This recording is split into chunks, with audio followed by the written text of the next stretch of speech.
Non, j'ai pas demandé, j'ai dit tiens, vraiment présenter les trucs.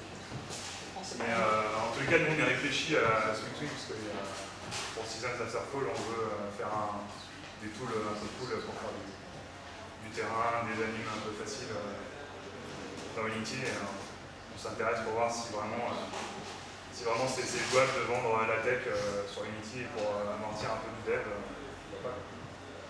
Et il y a Bento à Lyon qui fait ça aussi, apparemment ça marche pas mal. Ils font Uni 2D, ça s'appelle. C'est un framework 2D. Ils sont régulièrement featurés. Il faudra que je leur demande aussi si un jour on fera une session Asset Store pour voir combien on peut amortir avec l'Asset Store. Par exemple, votre réseau qui marchera sur Wii U. Sur Asset Store, il marche pas. Donc là, il était trop loin pour venir, donc on verra une prochaine fois.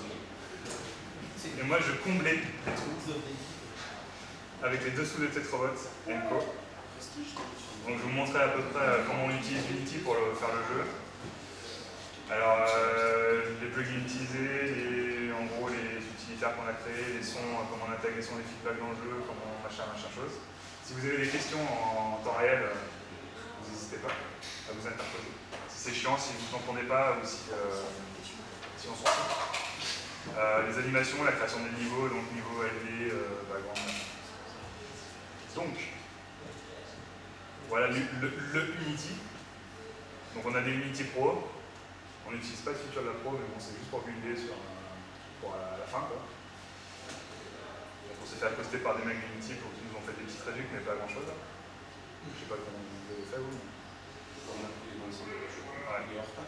Donc là, ouais. Je vous dis, attention, réduc, parce qu'en fait, quand ils font des réducs, quand vous faites les mises à jour, après, c'est plus cher. Ouais, on verra. Je sais pas si vous le savez, mais...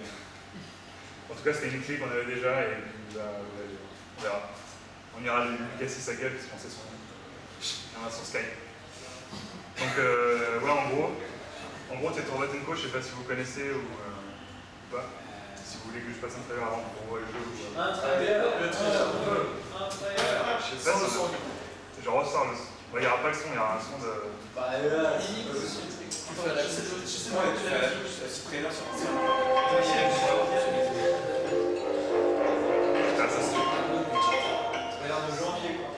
Trailer Trop 2009.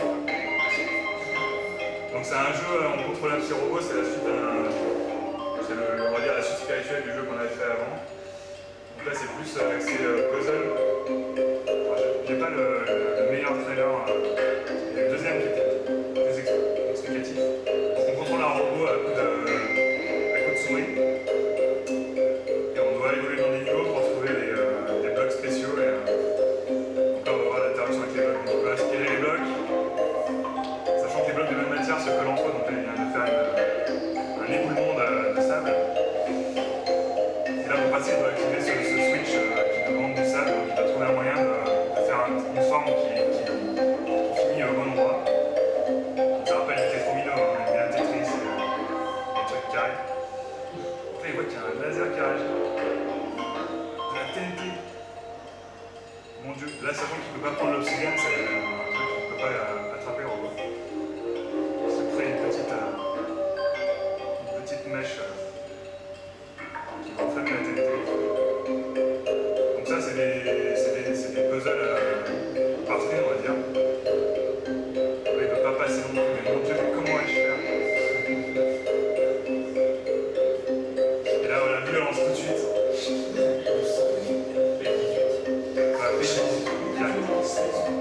Ça c'était le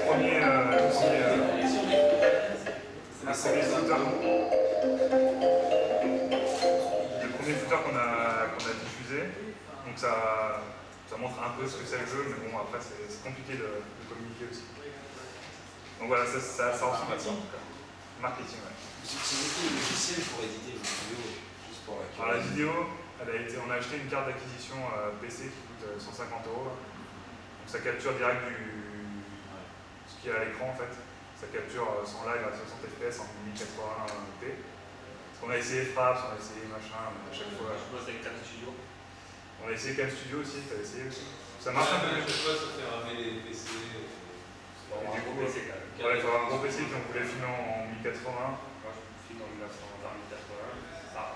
Non, mais Du maintenant, coup, Si Si jamais il y a des gens qui veulent faire du recording d'iPad ou d'iPhone, trouvez la carte. Et j'en ai signé une bonne 3 ou 4. Donc, passez pas. Donc, ouais, faut faire son malin là. Moi, je vous défie de faire du recording sans lag. Voilà, c'est le pire truc du monde. Donc, vous pouvez demander au Hugues là, il y a un truc qui s'appelle le Elgato, je sais pas quoi. Et c'est un boîtier que tu connectes en USB. Et là, tu connectes ton iPad dessus, alors que ce soit un 2 ou un iPhone 4, un truc qui fait du RT quoi. Et là, tu recordes le signal PIN. Ouais, on avait commandé la carte. C'est chiant. On avait commandé cette carte qu'on utilise nous. On avait commandé pour essayer de capturer le truc de Baker. Et sauf que Apple ils sont très gentils et le signal HDMI, il a une clé, il est protégé. On peut le visualiser avec la carte d'acquis, mais quand tu essaies d'enregistrer, ça dit que ce contenu est protégé. Donc t'es content. On a été obligé d'enregistrer le preview sur le, de recorder l'écran avec la carte numéro 2 qui était sortie par la carte numéro 1. Enfin, on a fait comme une magnétoscope à l'époque, quand tu voulais copier une cassette, tu mettais un magnéto sur un magnéto, ben on a mis un PC sur un PC pour filmer l'écran de l'autre. Voilà, mais au final, il existe un boîtier qui le fait très bien et qui coûte genre 130 €. Ouais, donc la carte de question, on peut prêter si jamais il y a des mecs qui sont en galère. Ce qui est pratique avec ce truc, c'est que tu as la manette, tu as un petit bouton pour direct enregistrer, désenregistrer le truc. Et tu as 100% des capacités de ton PC, comme c'est une carte qui fait l'encodage direct. Donc c'est pas mal. Donc voilà, la scène principale qu'on utilise, qui contient un GameObject au début. Donc pourquoi on a fait ce système là? En fait, on n'a qu'une scène dans Unity et on charge les data des niveaux, elles sont stockées dans des fichiers à côté des fichiers texte. Parce qu'on a un éditeur de niveau in-game. On voulait ça dès le début parce qu'on veut essayer de builder notre communauté autour de ça. Ça avait déjà marché sur le premier. Et du coup, on s'est dit sur le 2, on va refaire pareil. Sur le premier, on n'a pas utilisé Unity, donc là, on est reparti from scratch. On n'a même pas appris de code, on n'a pas cherché à prendre du code parce que le gameplay n'était pas le même et la physique des blocs n'était pas la même, donc ça ne servait pas à grand chose. Donc là, on a l'éditeur, donc on voit pas très bien. Donc là, je suis pas en train de jouer, mais si je fais F5, alors le PC il est un peu fait là. Non, si. Alors, donc quand on fait F5, donc, comme dans Visual Studio pour compiler, normalement c'est censé mettre voilà. Normalement c'est plus rapide. Hein. Donc là je peux tester ma portion de niveau, là, je peux faire un F5, ça me remet en éditeur, ça va garder ma position si je voulais continuer. Là je peux commencer à éditer la scène pour dire ah non, je fais pas ça, je fais mon LD comme ça. Quoi. Donc là, je commence à présenter plutôt les outils de LD. Je fais à l'arrache, c'est comme les présentations MUC doivent être faites à l'arrache. Donc là, par exemple, William, votre game designer, level designer, homme à tout faire de la maison, il utilise principalement cet outil-là. En fait. Il ne va pas regarder dans Unity, il ne connaît pas trop Unity en fait, au final, les concepts. Pour le prochain jeu, on va essayer d'utiliser plus Unity, les concepts d'Unity, même pour le LD. Mais tout ce qui est préfab, tout ce qui est GameObject, s'en fout, il a ces trucs-là, il a sa banque d'objets en bas, là, il veut mettre des blocs de Slim, il en met. Alors là, je spoil des blocs, hein, je sais pas si... Parce que là, c'est même pas des préfabs que vous utilisez. Si, on a censé des préfabs derrière, mais c'est pas lui qui les a conçus, il les a juste vus là, et il va pas les chercher, non, il va pas chercher du code de préfab, il utilise que ça. C'est juste que je suis feignant et que j'ai monté un 1% de la fabrication. Ouais, donc il veut tracer des... C'est la meilleure façon de faire un bon éditeur pour l'utilisateur. Il veut tracer des tuyaux, il peut les enlever, donc c'est clic droit, clic gauche. Quoi. Mais du coup, ça fait double chose à débugger, pas double développement. On s'appelle pas structure. Mais après, si tu veux construire ta communauté là-dessus. Donc là, ouais, c'est pour avoir des... Mais on utilise des features à fond d'Unity, hein, parce que derrière, ça instancie des préfabs, derrière, on utilise les méta, les attributs dans tous les sens de Unity. Mais pour l'utilisateur qui fait les niveaux... Comment? Finalement, avec Unity, tu as l'export vers les différentes plateformes. Ouais, non, mais en plus, on utilise vraiment les GameObject et tout, les componentes. Hein. Il y a Alchemy, les mecs qui ont fait Transcripted, ils voulaient qu'on utilise leur tech. En fait, eux, ils ont un DLL séparé. Ils ont leur framework en C#, ils ont transcrit depuis le Flash, c'est des flashers à la base, en fait, la chef script en C#. Ils ont leur framework qui marche. Ils ont un point d'entrée qui est un module behavior. Et bim, ils ont rien, ils n'utilisent pas l'éditeur. Vraiment, ils n'utilisent pas l'éditeur, ils lancent même pas l'éditeur, c'est juste. Ils veulent en faire un truc, ils veulent faire du LD, ils le font en Flash. qui veulent faire du code, ils le font dans leur DLL, ils compilent la DLL, elle apparaît dans Unity dans le projet, ça va devenir dur. Et du coup, ils sont sortis comme ça. Hein. Mais nous, on utilise quand même plus Unity que. Par exemple, l'inspecteur, il me sert à quelque chose, on clique sur un bloc, je fais Alt-clic sur un bloc là, ça marche. Dans l'inspecteur, ça me le sélectionne. Ça évite d'aller sélectionner dans l'éditeur view. Voilà, on utilise les features voilà, donc là, on a vraiment on a des game objects, on a tous les attributs qu'on veut sauvegarder dans nos niveaux à nous. En fait, c'est des attributs Unity qui sont tagués spécifiquement pour dire celui-là, il faut l'enregistrer. C'est des unités attributs. Donc, on utilise quand même les features d'Unity. Après, on peut mettre des machins, des trucs. Voilà, c'est un peu intelligent, ça essaie d'orienter les blocs.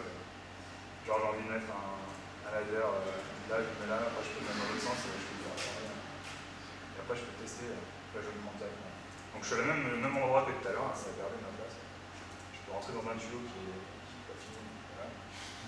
Il est nulle part. Donc, je peux tester mon niveau rapidement. Enfin, les autres. Je peux tester mon truc là et puis rapidement faire F5 pour repasser là. Ça me remette dans l'état d'édition. On aurait pu le faire avec Unity, mais bon, il fallait aller chercher là-haut, il faut aller. Il y a des trucs qui ne sont pas trop enregistrés quand on est en runtime dans Unity, des choses comme ça. Donc ça c'est pour la partie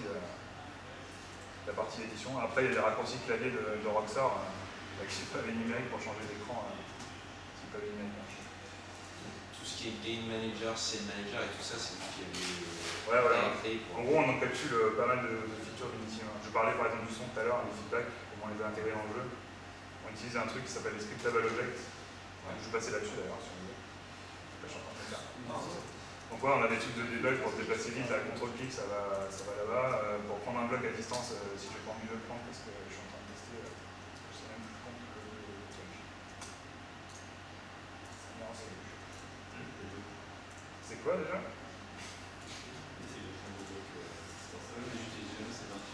On fait des features. Non, c'est pour moi quand je teste les... Oui, tu as développé cette feature pour toi et personne. J'arrive pas à l'utiliser ça. C'est souvent comme ça. Je vais peut-être pas la transformer. Ah putain, je l'ai pris quoi. Donc, je peux prendre des blocs à distance et les reposer parce que moi jouer, tu vois, c'est ça quoi. Il faut le pied pour le pied sur X. Je sais plus si on peut faire. Ouais, il faut faire des trucs qui sont pas visibles dans le jeu. Ouais, c'est merde. C'est l'effet démo en direct. Voilà, j'ai posé, genre. Ouais, c'est les deux touches en même temps. C'est un raccourci XLX, ça, non? Ouais, c'est. Donc ça te permet de tester rapidement les combinaisons de blocs parce qu'il y a beaucoup de. Si on est obligé de jouer à chaque fois qu'on veut tester des trucs, on n'est pas sorti. Donc dès qu'on a un petit souci de workflow, c'est un truc qu'on essaie d'appuyer maintenant qu'on est 4, parce qu'au début on était 2, on était un peu. Workflow, chacun bosse sur son truc, mais après, quand tu fais bosser quelqu'un avec des outils, il faut qu'il soit un peu cool, on va dire, même si c'est un peu des raccourcis à la con. Mais que ça facilite la vie quand même, parce que si tu es obligé d'utiliser que les features d'Unity, des fois Unity, ça fait pas non plus tout de base. Donc on a des trucs comme ça, pour créer un nouvel écran, on se met là et puis on crée des formes dedans et puis ça créera un nouvel écran. Là on a du picking, des trucs pratiques. Si j'ai envie de rechoper ce point là, je fais clic souris et c'est un pic du bloc qui est dans la map. Donc il y a plein d'outils comme ça pour essayer au fur et à mesure, c'est pas venu en direct, mais quand on utilise l'outil, on dit ça manque. Comment on peut faire dans l'outil pour faire ça. Donc ça c'était pour l'édition. Après par exemple pour les... je fais sucre, ça supprime tout l'écran. Il n'y a pas de... C'est bien ça. Jamais les enfants ont été connus comme ça. Parce que le undo il est dans Unity, il n'est pas dans notre éditeur. Après on pourrait le faire, on pourrait undo les trucs. Mais ça marche assez bien quand même sans undo. William il est habitué à avoir des outils un peu... Pour la région, mais ça va, là c'est du luxe. L'outil. Parce qu'après, au tout début, en fait, quand on faisait ça, là, j'ai commencé à faire des préfabs et les instancier en direct dans l'éditeur. Puis après faire des CTRL-D pour les dupliquer et puis se déplacer. Bon, je vais faire un brush dans mon éditeur, donc ça marchait mieux. Je fais ouais, mais on ne peut pas tester le jeu, et puis quand on veut faire des modifs, c'est un peu chiant. Et en plus, ça nous enregistre des préfabs dans le level, alors qu'on veut pouvoir un peu skinner les choses. Donc on a une table. En fait, on stocke beaucoup de choses. Parce que quoi ça ressemble. De quoi? Le signe, pour voir La scène. la scène. Ouais. Tu vois la scène une fois qu'elle est chargée? Non, c'est-à-dire dans la tabulation en haut, on est dans les. Ah d'accord. Bah l'onglet scène, en fait, tu vois, là au début on avait rien du tout, mais maintenant on a tout un tas de merde qui se sont spawnés. Parce qu'il y a des particules, parce qu'il y a des cobolts, il y a... Parce que tu as construit ton level. Ouais, là on a construit le level en instancié, et donc il y a un truc qui s'appelle level route. Donc là pareil, les colliders ils sont rouges parce que nous on n'utilise pas la physique de Unity, on a fait nos colliders à nous. On a remarqué que quand tu poses un collider sur un GameObject juste pour avoir son right, pour avoir la taille qui tient, bah, il va quand même faire des trucs dans Unity, dans le raster, dans les profilers, il ping des trucs, je sais pas ce qu'ils font, ils font la fête entre eux. Donc on a fait juste nous notre right, et on le gère à la main, et de toute façon c'est pas de la physique réelle, mais c'est nous qui gérons les accélérations, les collisions de blocs. C'est ça, c'est des blocs. Ouais, c'est ça. Vous n'avez pas du tout besoin de la puissance du moteur. Ouais, c'est ça. Donc ça on l'a débranché plutôt. C'est plutôt d'éviter d'avoir... Il reste toujours dans Unity un petit morceau de physique qui traîne dans le profiler inexorablement. Ça t'énerve, hein? Ça t'énerve. Il y a 0,1% qui reste là. Donc je pense qu'on va faire les recastes. Et donc ouais, il y a des trucs rouges là, c'est nos colliders, on voit qu'il y a beaucoup de mèches parce qu'on fait du tiling, on essaie de réutiliser un max de textures pour avoir des petits carrés qu'on met les uns à côté des autres, donc ça fait un maillage assez dense. Je me demande juste comment on a gelé les mouches tous ensemble comme ça. La gelée, c'est un shader en fait. C'est un pixel shader, un vertex shader. On ne fait pas pixel parce qu'on va être sur mobile aussi. D'accord. Donc c'est un shader qui utilise vraiment que le strict minimum. Il utilise une texture et il modifie la coordonnée du vertex. Et donc du coup la scène elle a une gueule bizarre. Tous les objets sont décalés parce qu'on est en isométrie double. Il y a une phase qui est devant l'autre, puis l'autre est dessus l'autre. Bon, les doigts, je pense qu'on ne refera plus jamais de jeu avec ce putain de trucs là. Parce que pour ce qui est des objets, c'est super relou. Décalé, genre sur des comme ça, Ouais, t'as tout décalé dans les deux sens, et puis quand t'es entre deux blocs, en fait, il faut faire un truc spécial. Il faut dire, je commence les deux lignes parce que lui, il est à cheval entre deux lignes. Donc il faut qu'il soit là. c'est ton pic qui doit être super précis. Ouais. Son pic quand tu cliques en 2D.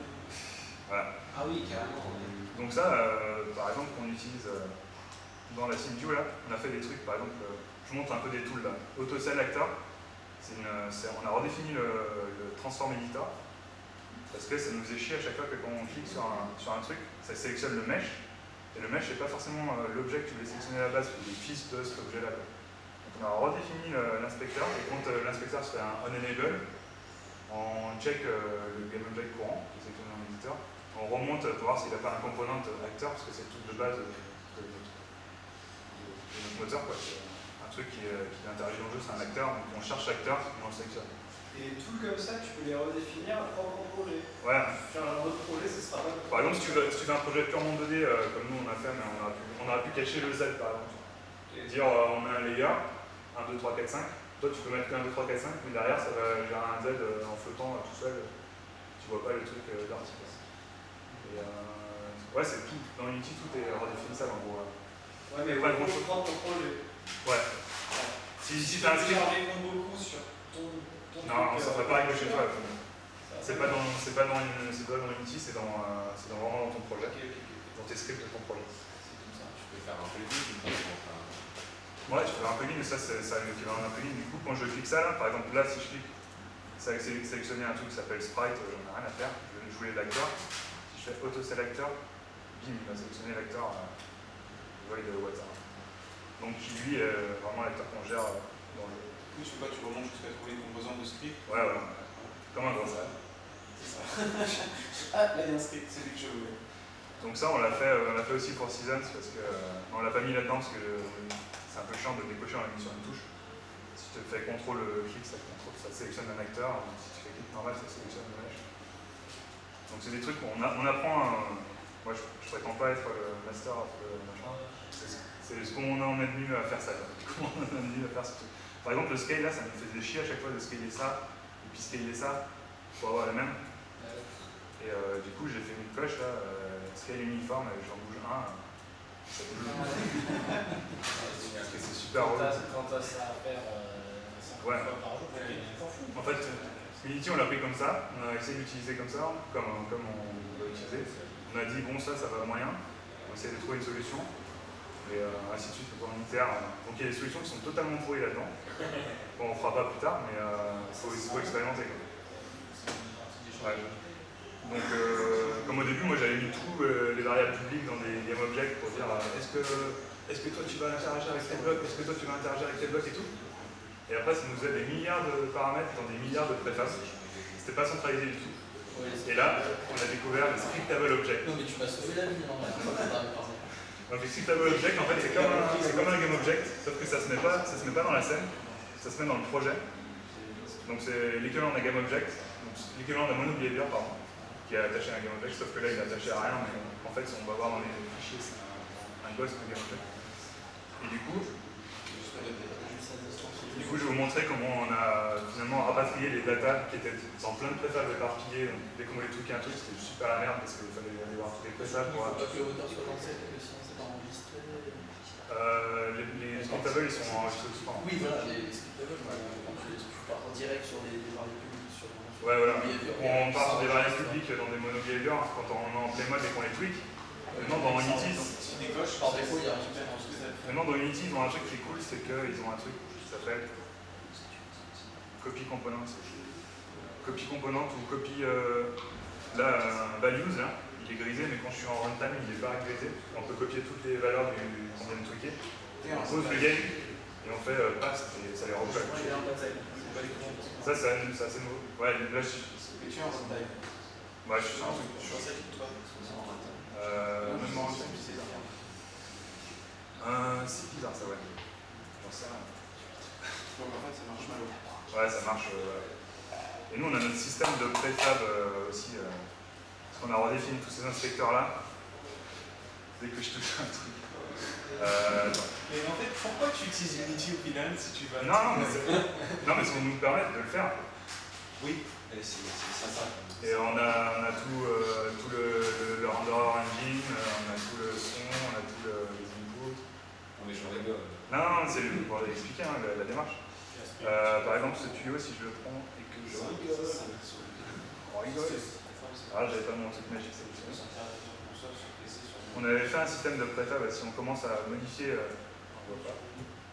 Si on commence à modifier les offsets ou des trucs comme ça, on a des apply là qui apparaissent. On peut aller réécrire dans les préfabs du projet, et là c'est vraiment sauvegardé, parce que nous on est toujours en runtime au final. Et du coup ça va bien sauvegarder les trucs, on n'a pas la surprise de faire pause et d'avoir perdu tous ces paramètres. Il y a des plugins qui existent, on a essayé PM Persist, ça marche bien, c'est un nouvel onglet qui se met derrière là, et qui sniffe tout ce qui a été modifié, et ça te fait des coches, et tu dis ça je veux ça réaliser, donc quand ça va se kicker, ça va automatiquement aller réécrire l'objet en question dans la scène. S'il n'a pas été instancié pendant le gameplay, quoi. Non, ça va pas marcher. Instanciez-moi ces boulettes. Non, elle n'existe plus. Et ça marche plutôt pas mal. Ouais. PM Persist, ça coûte 7 $, je crois, pour ceux qui utilisent Unity, qui tweetent pas mal de trucs au runtime et qui veulent arrêter de faire des copier-coller tout le temps. Bah, ça marche super bien. Donc, comment on a fait pour dire les blocs qui vont à telle vitesse, les blocs ça et ça ils peuvent coller, pas coller. On a des scriptable objects, c'est des monobehaviors qui sont stockés que dans le projet. Dès qu'on les modifie, ils sont enregistrés, ils sont pas en runtime.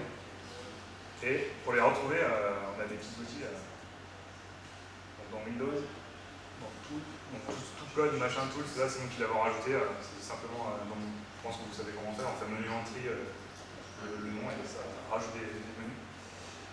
On a Favority, qui est une petite éditeur Windows, qui nous permet en fait de tailler. Quand on a un truc qu'on utilise souvent, une scène, une texture ou un objet qu'on utilise souvent, qu'on va souvent tweaker, on le pin en fait, on le bookmark. Donc t'as... En bas à droite. Ouais, ici. Donc là par exemple dans Favority, j'ai Chapters. Chapters c'est un scriptable object qui a été créé dans le projet et qui contient tous les chapitres du jeu. Donc quand William il va rajouter un chapitre, il fait... bon là on n'a pas redéfini l'inspecteur, on aurait pu faire un bouton plus au lieu de dire je mets 17 chapitres au lieu de 16. Donc là on est en runtime, c'est pas grave, c'est enregistré direct. Ça copie le dernier, on peut dire mug 12, je fais un chapter mug 12, la tracklist c'est ça, Les levels, c'est ça. Je peux aller sélectionner éventuellement d'autres levels et les mettre dedans. Je peux les dropper si je dirais que c'est les rajouter à la suite. Et comme ça, il peut constituer ses playlists de niveau directement. Lui-même, qu'on n'a pas un outil super compliqué, c'est tout Unity qui fait ça, c'est qu'il serialise ça. On n'a même pas défini l'éditeur, l'inspecteur de ce truc-là, donc ça fait les tableaux par défaut d'Unity. C'est pas très sécurisant si c'est un utilisateur au final qui pourrait l'utiliser, mais bon, c'est vrai que modifier des trucs à la main. Après, je montrerai des inspecteurs qu'on a refait pour le son, notamment parce que Yann n'est pas avec nous, il fait le son à distance. Et du coup, les outils qu'on lui fait, ils sont un peu plus sécures. Pas trop faire avec des bouts de ficelle pour qu'il n'ait pas trop peur quand il voit des trucs. Donc ça, en gros, ça fait les listes des chapitres. Après, on a un truc. Donc là je ne l'ai pas parce que Favority, c'est sauvegarder. Il y a des éditeurs préférences dans Unity. On peut aller écrire dans des trucs qui s'appellent des éditeurs préférences. Ça sauvegarde des infos, ça sérialise des infos que sur notre poste, sur le PC. Donc par exemple, si moi je veux des infos de debug, des fois moi je me mets les groupes, parce qu'on a un système de grouping dans le jeu, des blocs de même matière se collent.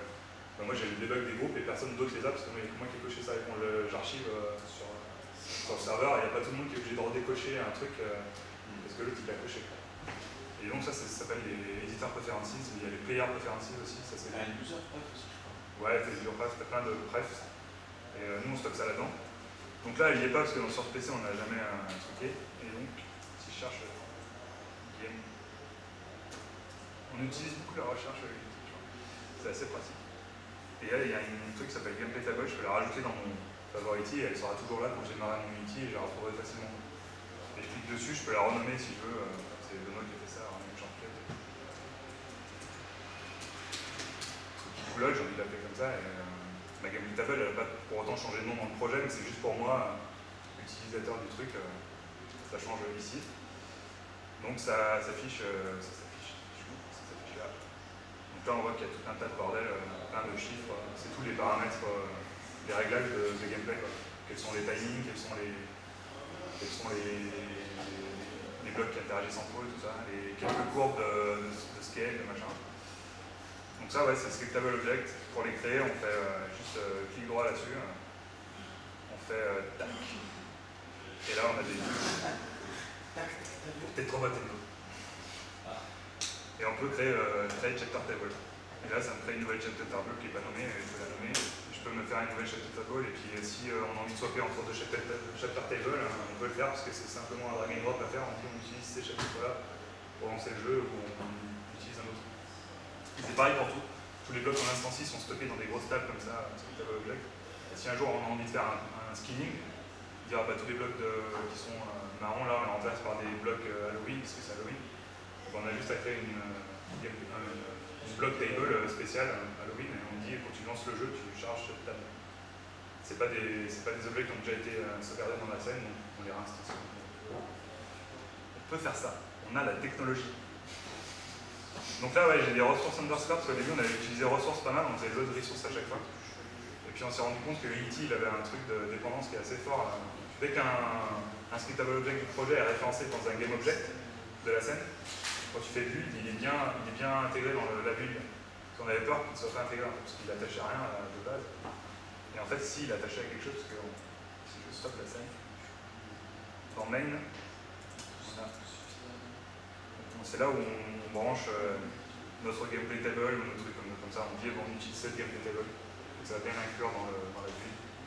Et ainsi de suite. Donc s'il y a des trucs qui ne sont pas linkés dans un objet qui est utilisé dans le jeu, il faut absolument qu'on les mette dans un dossier qui s'appelle resources avec un S. C'est pour ça que j'ai enlevé l'intersport. Donc ça c'est une nomenclature Unity, c'est comme quand ils ont des dossiers éditeurs, ils ont des dossiers serialized, ils ont des dossiers plugin. Plugin c'est un dossier spécial aussi, qui compile avant et il dégage. Là tu mets des librairies externes, voilà. Faire des liens. Donc resources, nous on l'utiliserait si on faisait des skins qui ne sont pas utilisés par défaut par le game object main qui est dans la scène de base du jeu. Pour que ça réinclue tout comme il faut. Donc je suis désolé, c'est un peu technique s'il y a des trucs. Donc ça c'était pour les gameplay tables et les machins. Après on a un répertoire plugins, on a quelques trucs. Donc il y a en termes de plugins qu'on utilise pour faire des trucs rapidement. Il y a iTwins pour Skatewin, mais on les remplace progressivement parce qu'on a un système de rewind dans le jeu et c'est pas super friendly compatible de rewinder un truc. Parce il essaie tout le temps d'aller de l'avant. On utilise JSON pour stocker les niveaux. Parce qu'au début on utilisait XML, mais quand on build sur iPhone, XML il t'inclut le librairie qui fait à peu près 5 ou 6 mégas juste pour XML, pour système XML. Et en utilisant JSON, là, t'as juste ton code JSON. Donc c'est pour gagner de la place. Je pense que les Bakers, ils étaient à limite 50 mecs sur leur jeu là. Ils avaient utilisé JSON, ils auraient utilisé XML, ils étaient dessus. Donc c'est bon, ça va. Sur Xbox, sur console, je sais pas si c'est des limitations comme ça, de taille bien chiante. Dans l'imitation, je sais pas si c'est zéro. Ouais. En radiation. Et du coup, on a du code base. Donc en gros, en monobehavior, on a un monobehavior base à nous. Et on définit des trucs de base dedans. Et puis comme ça, on hérite de ça, de la vérité de monobehavior. Donc Benoît, il a même fait, quand je fais create, il s'est bindé là-dessus. Si on fait un menu entry create C# script, ça s'appelle pareil, ça override celui d'Unity. Et du coup, il demande qu'est-ce que tu veux créer? Un monobehavior. Donc nous, on créera un truc qui hérite de base monobehavior. Tu veux créer un asset post-processor pour aller bouger les datas quand il y a un nouveau PSD qui est venu dans le projet pour aller faire des trucs, pour aller créer des textures. Donc en gros, on a un petit wizard là-dedans. Et il y a le scriptable object. Tu donnes le nom et ça crée. Donc là, ça va créer, ça hérite de base scriptable object. Enfin, on a tout redéfini les classes de base. Quoi. Ouais, et les gros.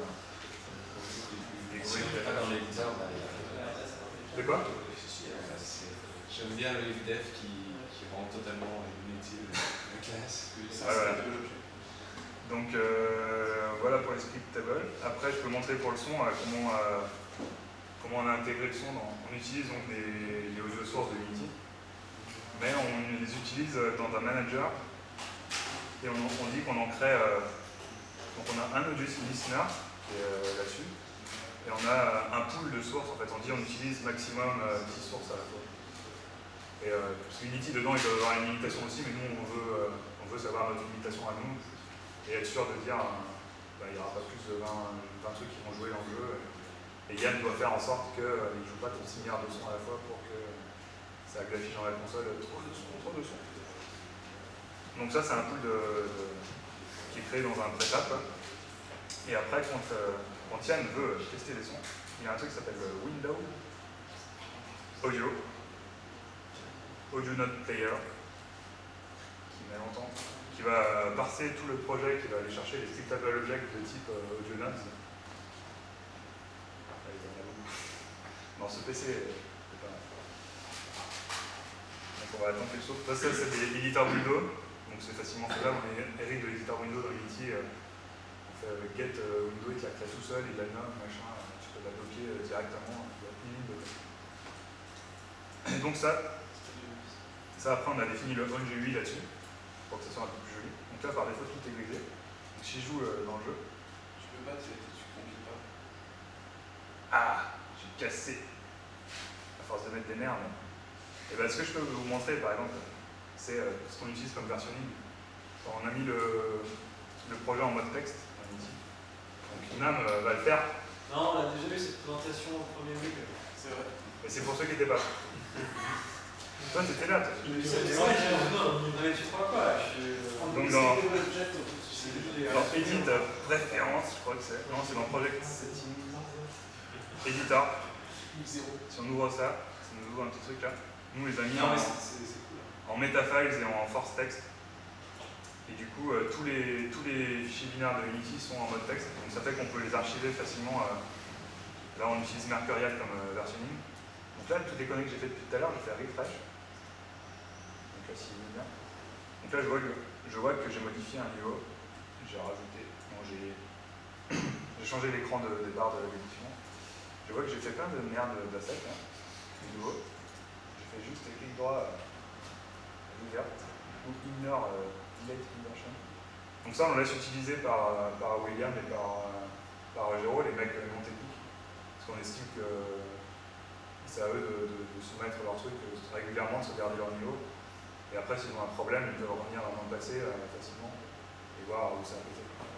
c'est plus sécurisant même pour eux, quand j'ai refait des textures, des trucs. De toute façon, dès qu'on voit un truc en rose, on clique.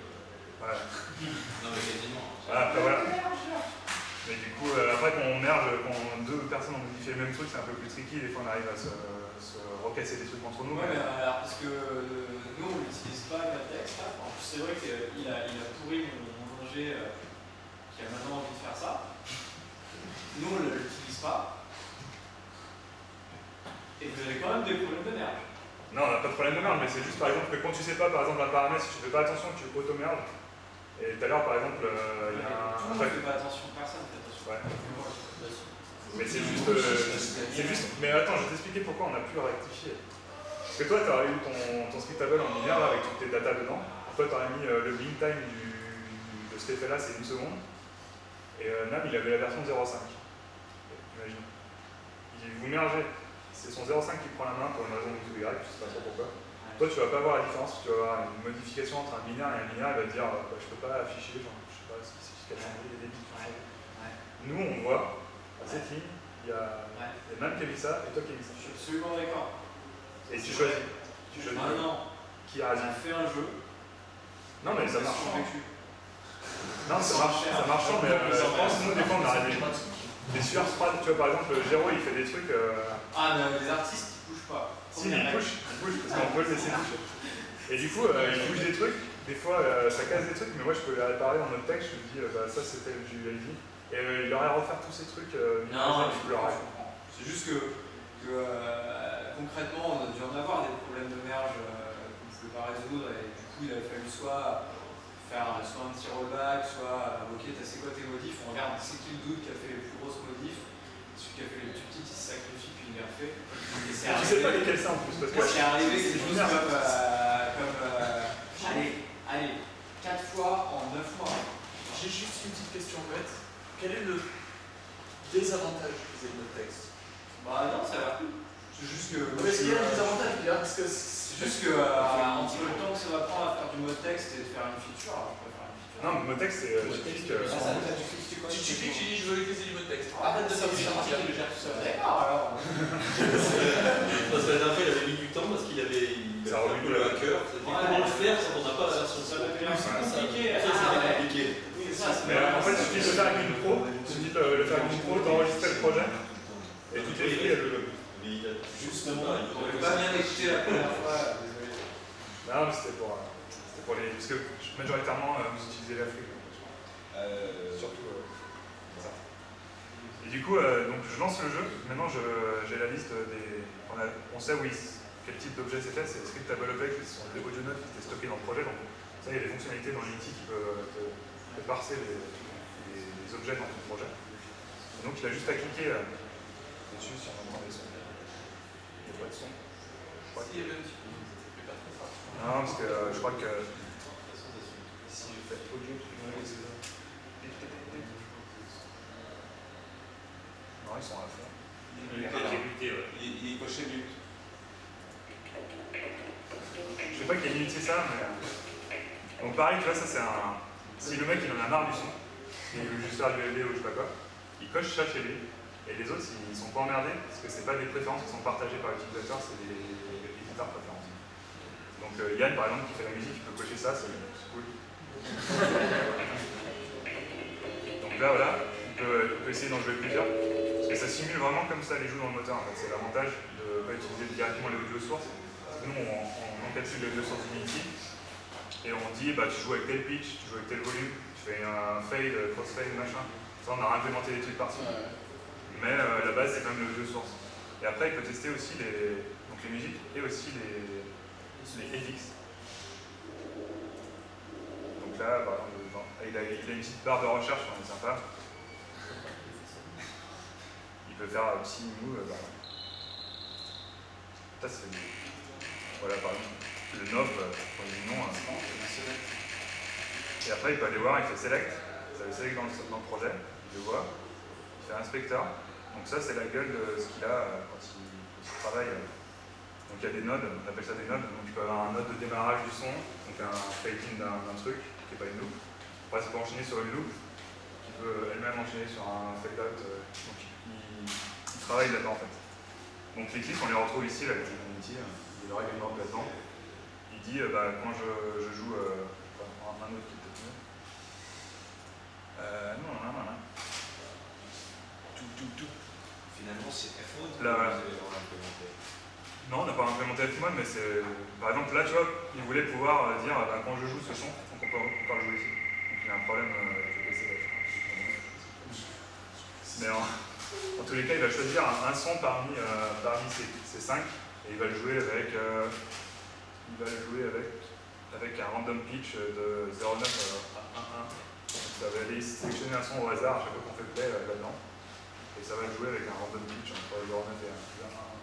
Un truc aussi sur mon train, on s'est retrouvé avec un autre problème, c'est qu'on était un jeu multijoueur, on avait plein de sons qui pouvaient se déclencher au même moment et on pouvait avoir une surcharge sonore. Du coup, on a une surcharge là-dessus, parce qu'on a un audio manager. Et dès qu'on veut jouer 2 fois le même clip ou le même audio node dans la même frame, on discard.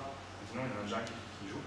Et pareil pour les loops, en fait, quand il y a un laser qui se déclance, le son de début du laser, le son de loop du laser, quand il est allumé, il y a un qui joue. Et quand il s'éteint, il y a un node qui s'appelle node end qui joue à la fin, qui est un one-shot. Et quand il y a 2 lasers qui s'allument dans le même écran, la loop, elle va jouer qu'une fois. S'il y a déjà une loop qui est en train de jouer, l'autre il ne va pas jouer sa loop, il va dire je compte une référence de plus sur cette loop-là. Et puis quand l'autre va s'éteindre, la référence ne va pas tomber à 0, donc ça ne va pas éteindre la loop, ça va garder la loop pour celui-là. Et c'est lui qui va éteindre la loop. Donc ça fait des trucs intégrés direct. C'est une petite surcouche, ça n'existe pas dans Unity de base. Et tu es obligé de faire ça si tu ne veux pas avoir 36 milliards de sons en même temps. Il manquait aussi un système de priorisation. Genre, par exemple, typiquement, on a des sons, genre le son d'un boulet de canon qui tombe dans l'eau, c'est important quand il se passe rien d'autre sur la map sauf un bateau qui tire. Ouais, nous on n'a pas Mais fait. quand il y a 4 bateaux, il y en a 2 qui passent dans des téléportes avec la musique, le machin, le truc, on n'a rien à foutre dans ce splotch dans l'eau. Donc typiquement, c'est un son qui est pas important. Nous ça on ne fait pas pour l'instant, on va pas, par exemple si notre pool est plein là, et qu'il y a un son qui veut jouer, on n'a pas de système de préo pour dire moi je suis plus prioritaire que toi qui est en train de jouer, on monte dans l'air et ajouter ça. on pourra le rajouter. Mais le fait d'encapsuler un peu ça, ça permet de faire des trucs comme ça. En fait, permet de faire un peu du plateforme. Parce qu'au niveau des screen managers du natif, moi je me fous plutôt du natif. Là, il n'y a pas ces features-là. Et donc c'est pour ça que ça me fait le gérer. Non, de toute façon, alors après, il faut poser une API qui permet de le gérer plus facilement. Mais le problème, c'est que sous le manager dessus, natif, entre Windows, iOS et Android, qui ne permet pas de prioriser les screens. Donc ouais, ça c'est la gestion des sons. En script, c'est pas grand chose, tu me passes en banque, tu gères ton truc et tu priorises quand même à la main, voilà, c'est ça. Donc il peut les tester comme ça sans avoir à jouer non plus, parce que c'est super chiant. Au début, dans le premier jeu, quand il voulait tester les sons, il fallait qu'on lui fasse une build avec où ils mettent des sons vides et qui remplissent un fichier XML et qui jouent au jeu pour entendre les sons. Et reproduire les trucs pour. C'est pas super cool quoi.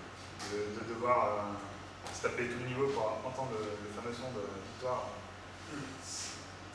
Donc là, il peut essayer de jouer plusieurs sons à la fois. Ça fait exactement comme dans le monde. Par exemple, ça merde parce que c'est une loupe. Donc, si je vais voir là, dans un splitter, c'est un type loop alors que c'est censé être un type start. C'est juste qu'il s'est trompé. Hein. Si je fais ça, donc en temps réel, je suis en train de jouer la scène, là, c'est pas grave parce que ça, c'est des scriptables qui sont sauvegardés dans le projet, donc ils sont directement sauvegardés. Et maintenant, je peux. Donc ça joue dans le. Mais bon, les sons sont. Il est bien les sons spé d'abord. Puis après.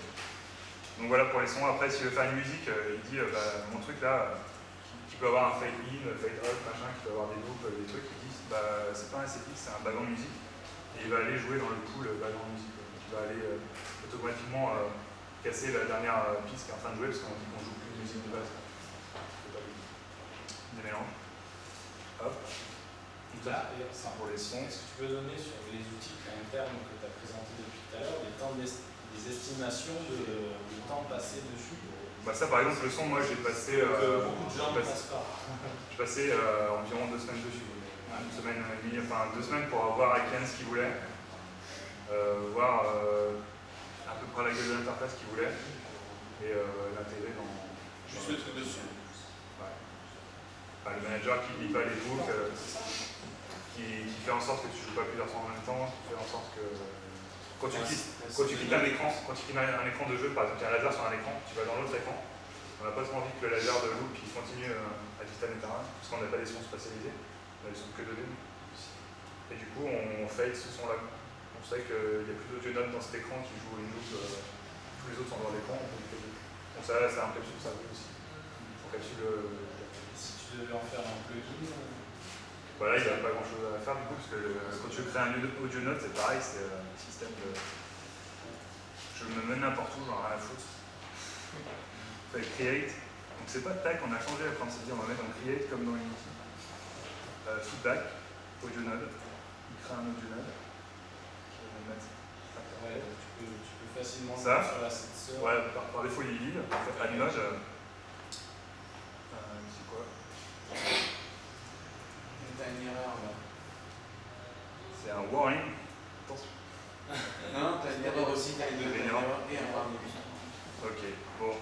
La démo encore une fois. Ok, c'était pas lui qui merdait, c'était ça. Je faisais pas Nancy Walker qui merdait. Donc là j'ai rajouté 15 000 notes, mais bon je peux les supprimer facilement. Donc là c'est par exemple ce que je disais tout à l'heure, on n'a pas mis le tableau par défaut d'Unity, on a fait un truc un peu plus smooth pour que Yann comprenne et qu'il n'ait pas peur de manipuler les trucs, parce que la distance c'est pas évident de la distance. Donc là il a un node, par exemple, il a créé un node. Quand il est vert, donc ça c'est le toggle, ça déplie des infos. Quand il est vert, ça veut dire que c'est un node de début de son. Donc c'est un start. Après il peut dire que c'est un loop, c'est un loopé. Après il peut dire ça va plutôt jouer à la fin. Donc ce stop il va jouer quand tous les starts sont finis et quand tous les nodes sont finis. Donc là en l'occurrence il n'y a rien, donc il va jouer directement. Et je peux composer direct en temps réel. J'ajoute un node là. Je mets un clip, dedans. Ça on l'a pas refait par contre. C'est juste ce tableau. Par exemple, il connaît son nom, il met ça, il peut commencer déjà à bosser, à composer son son là-dedans. Après, il dit je vais mettre un random pitch là, il peut tester. Il teste direct, il n'a pas besoin de faire 40 000 allers-retours dans le jeu, lancer 3 fois le jeu. Ça fait gagner énormément. Ouais, c'est pour éviter les allers-retours, c'est pour éviter de faire play pause tout le temps. Là, il le joue une fois, il se met dans un niveau qui est valide, ou vide, juste qu'il y ait le manager devant la scène. Et il peut composer ses sons comme ça. Après, il veut faire aller à bot 9, il va en rajouter un. À la fin, c'est lui qui te donne l'argent pour travailler avec toi. Non, mais on essaye de faire des tools marrants pour que les gens ils soient motivés, quoi, parce que sinon. Ouais, j'imagine. Mais là, par exemple, c'est un peu chiant. Dès qu'il y a un truc chiant, en fait, on essaye de. On est comme ça, Benoît est bien comme ça, donc je suis bien content qu'il nous ait rejoint. Il est même plus. Dès qu'il y a un truc qui va pas, lui, il va taper dans Unity, même si c'est pas public, il fait du réflectoire. Il dit, bah ça c'est pas exposé, putain, c'est. Et il va le chercher en réflexion. Ça n'existe pas, c'est pas supporté, normalement c'est pas documenté, mais il l'a trouvé, parce que le C# ça c'est facilement. Et du coup il fait des trucs un peu de foufou. Voilà, j'arrêterai peut-être pas les montrer tous ces outils, mais il a fait des trucs. Donc là j'en ai mis plein, donc ça va faire un random sélection parmi ceux-là. Donc on peut faire les sons de robots comme ça rapidement. Une fois qu'ils sont là, ils sont déjà sauvegardés, il n'y a pas à se soucier de est-ce que j'ai fait faire play start, machin. Ils sont déjà sauvegardés, ils sont là et il peut faire des fades s'il veut, machin. En millisecondes, si vous voulez des millisecondes, Est-ce qu'il peut annuler? Là, tu vas pouvoir. Il y a un de vos deux. Je sais pas s'il y a une Undo. On utilise les. Normalement, il y a les Undo Rigo qui supportaient, parce qu'on a fait ça propre pour celui-là. On utilise les scriptable, les serialized properties dans l'inspecteur, en fait. Ça s'appelle serialized property. Donc ça permet de faire du multi-édition. Si on sélectionne deux objets de ce type-là, ça permet d'afficher un inspecteur valide. Alors que si on fait un inspecteur à la main, en reprenant les variables publiques et en les affichant à la main, il ne va pas se retrouver quand on sélectionne plusieurs objets. Donc c'est des serialized properties. Donc ça c'est le AudioCraft, c'est une autre Windows pour gérer le volume et machin. Ça n'existe pas non plus forcément de base dans l'outil. Après on a en termes d'outils, on a les animations par exemple. Pour regarder les animes, comment on a fait les animes du robot par exemple. Donc les animes du robot en fait on setup une scène par animation. Donc il y a anime. Donc nous on se sert pas mal de cette putain de barre de recherche là. Genre, je citerai que les scènes, je fais T sim, j'ai que les scènes qui s'affichent. Je mets psy, parce que c'est le nom du robot, la psychobotte. Et là, en une petite recherche, j'ai plus que deux trucs. Donc il y en a un qui s'appelle Anime Test Robot, je pense. Donc c'est juste une scène, il y a juste l'instance d'un préfab qui est le robot. Donc il est où? Il est là. Putain, il y a des gizmos. Donc ça c'est des sprites Toolkit 2D. On utilise Toolkit 2D juste pour générer les atlas et afficher un sprite pas animé. En fait on n'utilise pas de sprite sheet animé. Parce que ça vous fait trop de mémoire. On a essayé de faire un canon une fois, le héros il a fait un canon à 60 frames par seconde. Ça tenait 20 mégas. Ok, 20 mégas de texture. Donc on fait que des formes découpées comme ça. Et du coup, Géraud en fait il va utiliser le tool d'animation qui est dans Unity en fait, qui est assez puissant. Après l'interface du truc elle est un peu perfectible. Donc ce truc là, ça enregistre grâce à la réflexion et à tous les paramètres qui sont publics dans les scripts. Donc si j'ai envie d'animer ma variable qui s'appelle Toto et qui gérait le volume d'un truc, bah, je peux l'éditer, je peux faire une courbe pour ce truc et dire bah, tu vas me setter le volume à 0, à 1, 0, et tout pour tout. Donc on a utilisé ça pour les transforms, pour changer de sprite si on veut, quand le robot se fait électrocuter par exemple, on fait un swap de texture, bah, c'est un identifiant à un entier, quoi. Il y a une courbe qui passe pour cet anime, elle passe de 0 à 1, et elle va changer. Et ça enregistre tout, ce truc d'animation là dans Unity, c'est juste tout ce qui est dans l'inspecteur, c'est animable par ce truc. C'est génial. Donc, ça sauvegarde ça en quoi du coup bah, c'est des points anime. Et après derrière tu les charges, Tu les charges avec la composante animation. D'accord, ok. Animation. Et quand c'est en mode texte, tu vois exactement ce qui se passe. Et du coup, par exemple, pour le robot, si je fais un écran et petit, là il y a un composant dessus, si je bouge. Donc là, le robot, il est. Je sais pas si on voit les courbes. Il a son psychobot corps. Donc il peut faire autant de hiérarchie qu'il veut, parce qu'il est flasher aussi un peu, donc il peut bien faire des hiérarchies d'objets. Par exemple, ça c'est le corps du robot qui fait des sinus. Et il a juste eu à faire cette truc, et il l'a pas fait à la main. Il a pris le GameObject là, il l'a pris, et ça lui a updaté. Donc après là, je vais lui fliquer son truc, c'est pas grave. Moi je pense qu'il est mieux, mon idole est pas plus mal. Je pense que tu peux archiver. Là je peux archiver. Et on peut le modifier en temps réel. Donc il n'a pas le confort flash, mais on s'en rapproche quoi. Si on veut faire des trucs, voilà, il fait des rebonds, pourquoi pas quoi. Et ça pareil, il enregistre. Enregistré. Si je vais voir le fameux archivage, je vois que je viens de modifier. Non. En fait, dans Unity, il y a une petite subtilité, c'est si je ne fais pas contrôler sur le truc, c'est enregistré. Il y a des trucs qui s'enregistrent automatiquement, mais en général, on leur dit bien de faire file, save project. Comme ça, tu es sûr que tu as sauvegardé tous tes trucs. Et là, voilà, donc on a un idle anime, j'ai rajouté des tangentes et des machins. Enfin, on voit à peu près ce qui s'est passé. Bon, là, c'est dans un fichier, c'est un peu imbitable, mais quand c'est des variables à nous, on s'en rend compte. Et on n'a pas peur de l'archiver, si ça a pété un truc, on peut revenir en version précédente. Hop. Hop. D'ailleurs, si je veux le revert, lui, des fois, il fait des conneries et il dit oh, comment je fais Je fais juste revert, il se fait le change. Et là, il peut continuer à faire ça. Ça fait son CTRL Z en gros. Parce que le CTRL Z, il marche là-dedans, mais il marche aussi. Ça dépend des fois. C'est un peu. Donc c'est sécurisant d'avoir le versionning à côté. Donc ça c'était pour l'anime, donc ça c'est des animations de base. Donc il a fait des trucs qui sont quand même crash. Crash, il fait des changements de couleur, il fait des changements de. Il les pattes, on a l'impression qu'elles sont molles alors que c'est vraiment un sprite qui est rigide et qui est animé comme ça.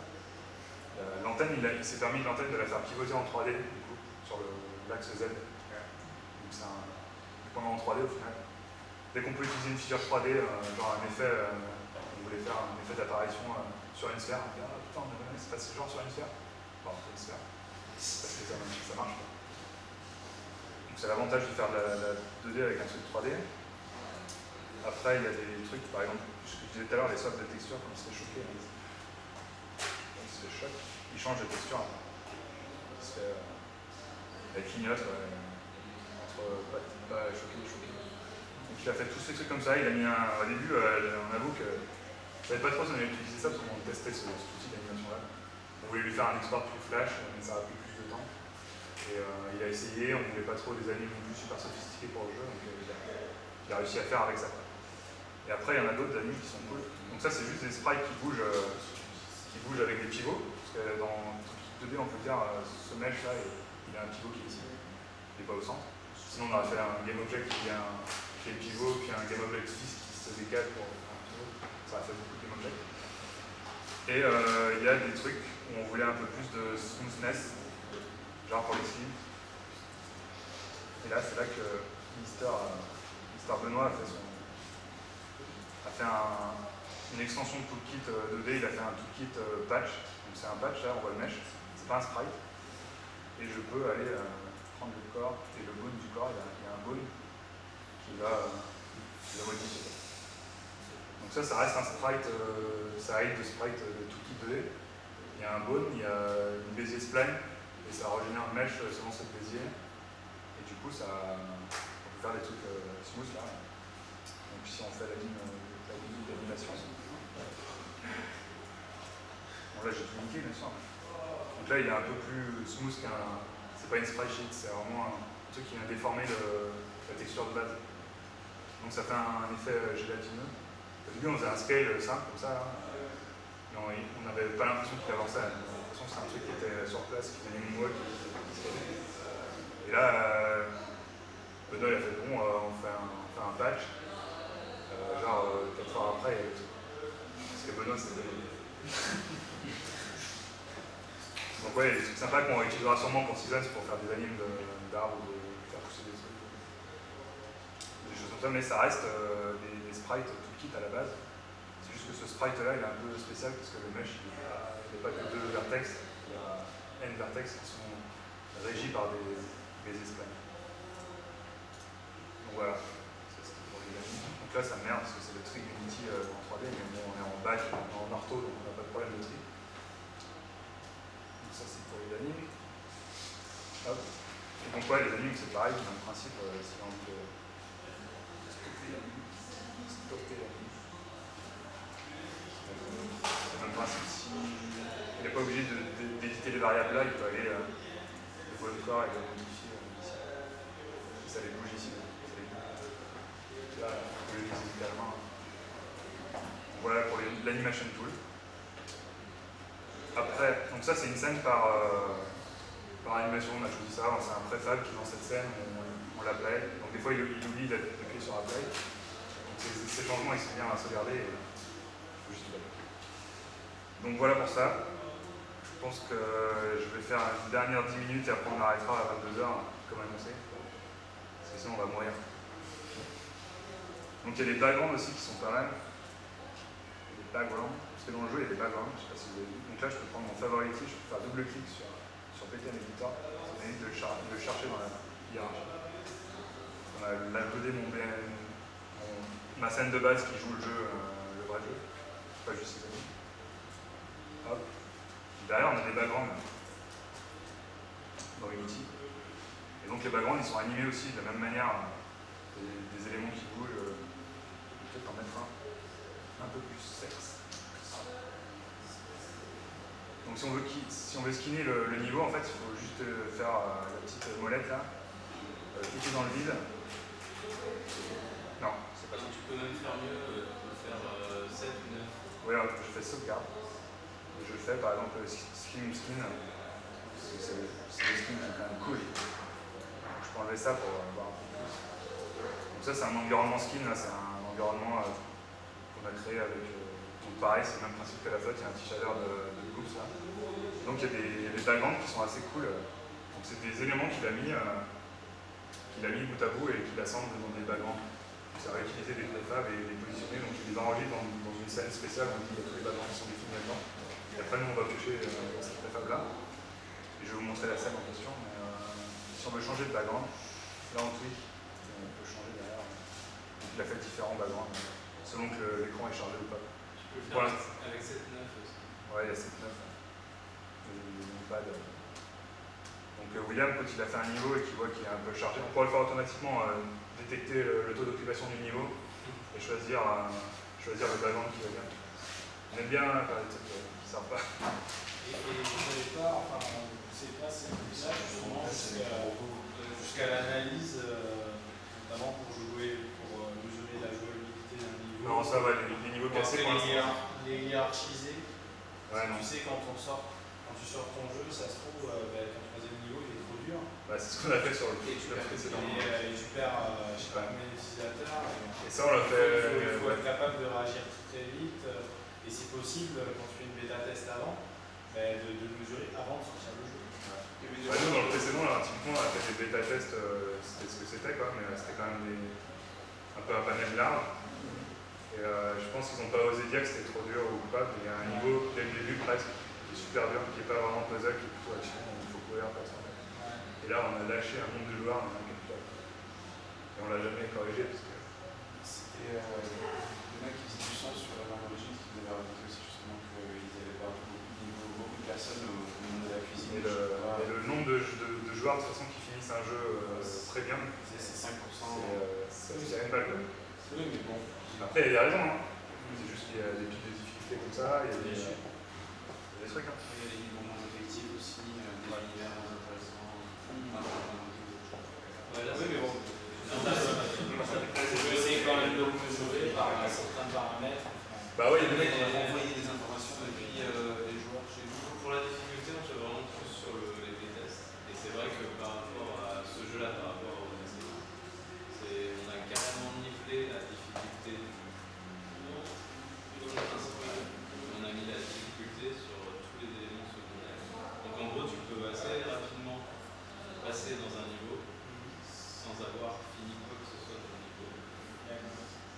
T'as vu des trucs, t'as compris des trucs, t'as peut-être pas tout compris. C'est-à-dire que t'as pas tout ramassé. Et du coup, t'as pas la frustration d'être bloqué dans ce niveau-là. Et ouais, ça marche plutôt pas mal parce que. On s'est dit, Non, mais c'est va changer. ça fait mauvaise idée. Parce que là, pour les peu de pétasses qu'on a fait, les joueurs, ils veulent ces trucs à collectionner, enfin ils veulent ces trucs-là. Parce que c'est ce qui fait avancer, qu'ils débloquent le jeu. Et ça fait un effet pervers parce qu'ils restent dans le niveau longtemps pour essayer de choper ça. Mais si jamais ils disent non, j'y arrive pas, ils peuvent quand même aller à la sortie. On n'a pas mis de bouton next comme dans les jeux iPhone, on a hésité. Avant, dans le précédent jeu, les joueurs voulaient finir le niveau. Et le truc secondaire, ils ne voulaient pas l'attraper parce que c'était trop dur. Et déjà, c'était dur de finir un niveau. Là, maintenant, c'est super simple de finir un niveau. Enfin, super simple. Bien sûr, des fois, on peut mettre un peu les difficultés, mais pas des masses. Et c'est d'eux-mêmes qui décident de rester dans le niveau. Mais du coup, c'est pas frustré. Il y a vraiment aucune frustration. Non, pas beaucoup moins, mais il y a beaucoup moins de frustration. Et du coup, s'ils bloquent, ils savent pourquoi ils bloquent, parce qu'ils sont acharnés. Alors qu'avant, ils bloquaient par notre problème. Alors nous, on a un gros problème de nomenclature, parce qu'on n'a défini aucune nomenclature. C'est freestyle. On peut retrouver un truc quand c'est Géraud qui l'a nommé, ou quand c'est un programmeur qui l'a nommé, ou quand c'est William qui l'a nommé. C'est juste. Là, j'essaie de trouver sa scène de setup de background. Voilà. Il n'a pas appelé background, il l'a appelé BG. On va aller chercher le background. Vous pouvez toujours chercher. Donc, ouais, Benoît, il a fait un truc un peu spécial, il crée ses backgrounds dans Photoshop en fait. Il les crée. Et après, Benoît a récupéré le code de Blind.net, qui est open source. Et ça ouvre le PSD, ça chope chaque layer, et ça en fait des textures. Et après, il n'y a plus qu'à animer dans Unity. Donc c'est pour ça qu'il y en a une qui s'appelle Testing DSG. Bon, il faut aussi sur le blog de Unity, il y a un gars qui a posté des sources qui sont des scripts de Photoshop. Ouais, mais il a vu ça. Du coup, je pense que c'est un peu. Ça, c'est un peu ça, ce qu'il a mis la puce à l'oreille. Et il a fait, mais Géraud, tu vas kiffer Photoshop. Et du coup, Géraud, il bosse dans Photoshop pour faire ses backgrounds. Et il les anime que dans Unity. Donc là, ça ressemble pas à grand chose. Alors, je ne saurais pas manier sa scène, parce que j'aime bien. Là, t'es sur la game. Je suis sur la game. Merci. Donc tout ça, c'est positionné par Photoshop. Enfin, dans Photoshop, il fait CTRL-S, CTRL-S. Il y a un post-processeur dans Unity qui voit que le PSD a été modifié. Ça lance la décortication du PSD. Et ça crée les textures qui sont des textures data, c'est pas des textures que l'artiste a fait. Et après, il y a des petits tags, ils sont amusés à mettre des tags dans les layers pour dire c'est ce que ça doit rotater, tout ça. Donc il y a des trucs pré-mâché. Et après, même s'il veut tweaker, Benoît a fait des planes XY, il appelle ça. Quand vous voulez utiliser, comme là par exemple cette grande roue là, vous voulez pas qu'elle déborde sur l'autre écran. Parce que sinon ça voulait dire qu'il y avait une cohérence entre les backgrounds sur tous les écrans de jeu. Et donc on a décidé de les couper. Et pour pouvoir les couper en fait, si je peux cliquer dessus, ça me permet. Il y a un bordel en fait. Donc là ça ressemble à de l'export. À de l'export de trucs. Parce qu'il y a un tétrachier d'objets, c'est pas un mec qui l'a fait. Si je les sélectionne, c'est bien.